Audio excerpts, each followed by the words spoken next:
pepper and not Hopkins pepper. Why does your cat grin like that? It's a Cheshire cat. Have you ever heard of the expression grinning like a Cheshire cat before? I didn't know cats could grin. Well, they all can, they all do. I don't know any that do. Well, I guess then you don't know too much then, do you? This one is way over there. Must your foot go to crockery about soap? What are you doing by now? Not to worry. I'll have him in hand. In a moment! Hold on! Hold on! Move at it? No!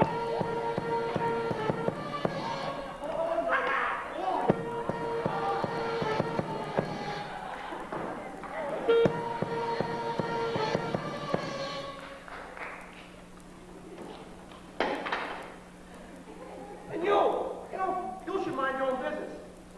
If everyone in the world was minding their own business, the world would turn around a lot faster. Oh, which would not be an advantage, you see. It takes the earth 24 hours to revolve on its axis. Wait a second. Talking of axes, off with his head! Or is it 12? Oh, don't bother me. I'm always bad at math. May I ask you a question, Your Grace?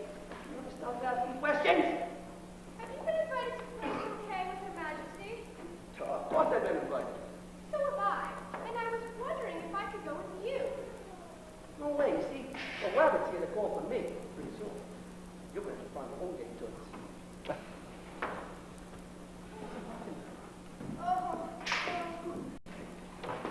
Oh, here you are, man. You're about time, too. I beg your pardon, Your Grace. I was delayed. You are always delayed! Mr. Robbins, sir, I'm afraid to go to the palace alone. Mightn't I go with you? You better not go at all. The Duchess is right, my dear. You see, the Queen is very angry with both of us. And if she sees you too, no good will come of it. But where shall I go? Get some other place, kiddo. Let's go, Brenda. Oh. Well, at least I can look after this cooking. See what he has to say.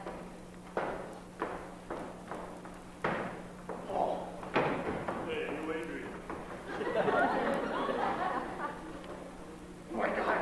You get away from me! Get away from me! You silly creature!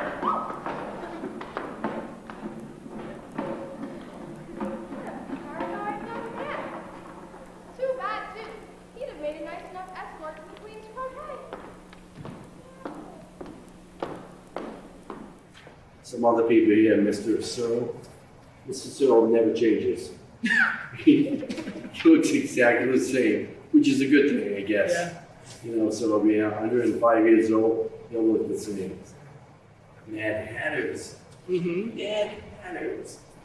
I played King Henry. I was there. I was the king. And we did it at Danny Ashworth's house, way out in the middle of the sticks. West Greenwich? And way out there. I know it was beyond. Growing up in Rhode Island, the typical Rhode Islander, I grew up in Pawtucket. Anything beyond like 10 minutes. I remember going. I think we crossed the border into another country. I really did. I remember sitting there and doing Mad Hatters, and I was the king. I remember we were walking through, and at the end of the whole play, we went into this little area, a fenced-in area, and again, growing up in Pawtucket, I'm sitting there and standing up, and the ground was awfully soft, and I'm like, okay. And then everyone else had to kneel down. Being the king, I got to stand up. Everyone else had to kneel down when I'm sitting there. And he said to the student next to me, "Why is the ground soft?" She said, "It's a horse, or a horse corral." I'm like, volleyball. I miss volleyball. I really do. Actually, I played volleyball when I was in my late teens, when I was growing up in Pawtucket, and no one else knew what it was. For some reason, I came here to this school and had a volleyball with a net in the middle. And it used to be me, Mr. Hamlin, Mr. Richards too. It's always us three. Mr. Carpenter used to play, and it was us four, and against a bunch of students usually. And we always beat them. We always beat them. We even played the volleyball team. We beat the volleyball team because volleyball's different. And it's just different. I remember Mr. Richardson, he had a bad leg. And all he used to do was just sit there, pivot on the leg. But it worked out. We played every Monday, and Wednesday, and Friday at school. And my wife used to get mad at me because my kids were younger back then. I had to be at home. She had to get to work, so I used to be late sometimes. I used to lie to her all the time. I had a lot of kids come in after school. Why are you sweating? A lot of work to do. Down there playing volleyball. We played volleyball all the time. And Mr. Hamlin would definitely back that up. Windows up above. There's the ledge over here. And if we can take a look at the net, it's approximately 6.5 feet to 7 feet tall. It's pretty easy to spike the ball. It's shorter than in a volleyball net. You could compare the game to volleyball because it's played with a volleyball, and it's basically the same rules. Some of the basic rules are when you have to serve from the corner, and you can only hit one wall on a serve. The main players of the game are Mr. Rounds, Mr. Richardson, Mr. Carpenter. They play mostly every day. A lot of the students compete with them. Volleyball here at EWG has really become something of a pastime, like baseball and the rest of our culture. Students are here all the time playing after school. Volleyball. Now, volleyball was famous for many years. I played volleyball when I was a teenager back in the racquetball court, so I knew what it was. When I came here, I found out they had a volleyball court, and I said, wow, cool. Now, it wasn't a typical volleyball court. It was wider than it was longer, which is different than a racquetball court. But we got used to it.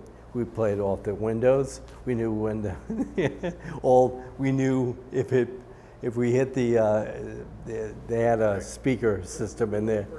Yeah, we knew it. We had to know that. And so it became very famous. We used to do MidKnight Madness.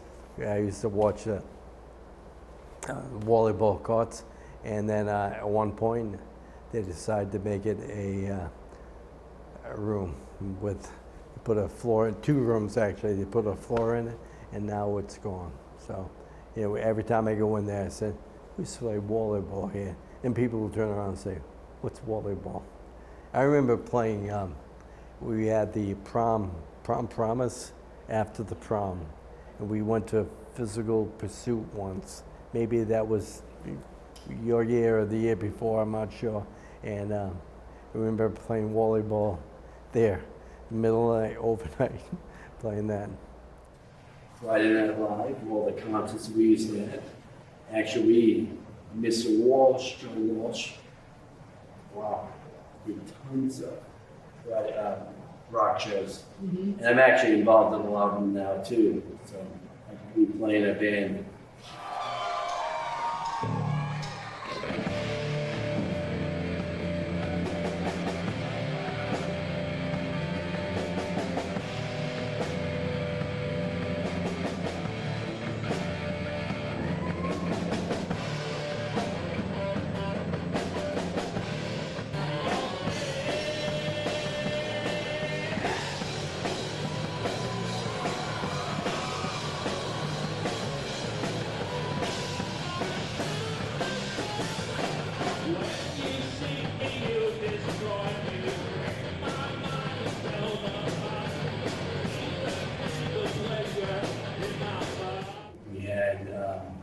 Karaoke. Remember that? I remember Mr. Hamlin, myself, Miss Furr, remember Miss Furr, singing Roxanne.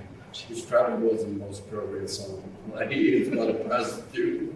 After I started singing, I'm like, why would we sing with a prostitute in front of a bunch of students? It was amazing. Mr. Hamlin, I used to call it the shticks. People we had students my first year who came to school in slippers. And that's pretty much what they had. And right now they don't. There are cars outside right now that are nicer than I have. Probably what I'm driving right now. And it's changed dramatically. You guys were obviously amongst the first groups of students come through there. So we were in the early stages, but it's changed dramatically.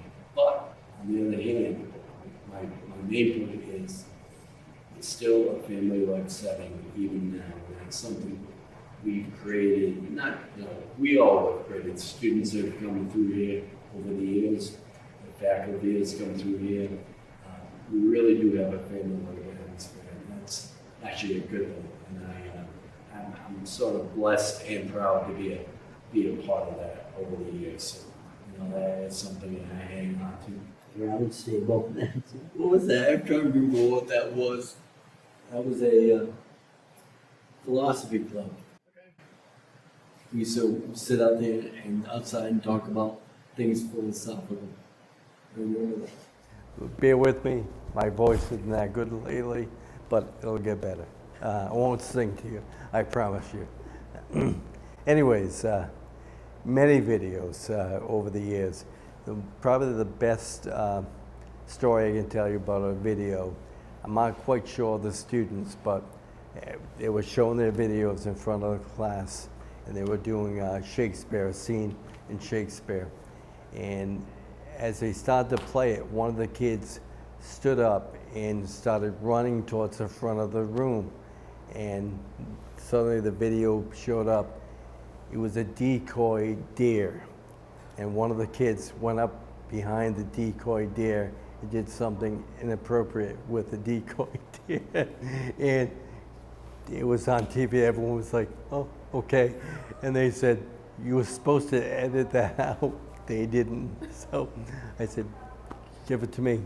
Mrs. Christian was the principal at the time. And I basically said to her, I said to them, I said, I got this video in my hand, inappropriate. I said, if I showed that to Mrs. Christian, I said, don't. I said, take it home, edit it without the decoy deer, and give it back to me. And they did. But that was a kid got up, wrong one. He started running towards the front. I remember another video project. Again, these the old days when video editing was on tape to tape. They were basically doing it in a very old-fashioned way. But another one that students did, they did a scene out of Mice and Men on a trampoline. It was the most surreal, bizarre thing I've ever seen. But I remember doing many video projects early on before video editing was easy. So many people did video projects in the lad school. Don't tell anyone. So. We have a special treat for you. We're going to have Mr. Rounds join us on a couple of songs. I'm just going to get ourselves set up for a moment. Check 1, 2.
We are Midlife Crisis, that's Mr. Rounds there on the bass guitar. We have Tim Daft on the lead, Bill Plummy on rhythm, and Joe Walsh joining us today as the guest player. We're going to give you another one by Cheap Trick before Mr. Rounds steps out and enjoys his time with you folks. I want you to want me.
Watch out, bass players.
Me without a beard and hair in my head. Wow.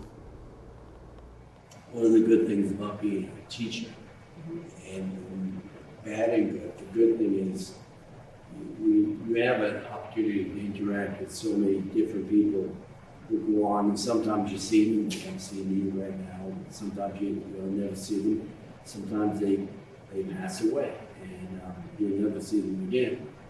But every time I look at a face here, I'm looking at Mike Dean. These are people that, if you ask me right now, might be my old age, but Shania, I'm looking at them and saying, they were just there.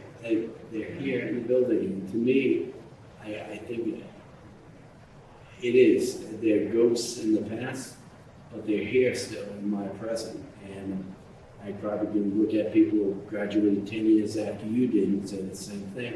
Even that was 10 years ago. I'm like, wow.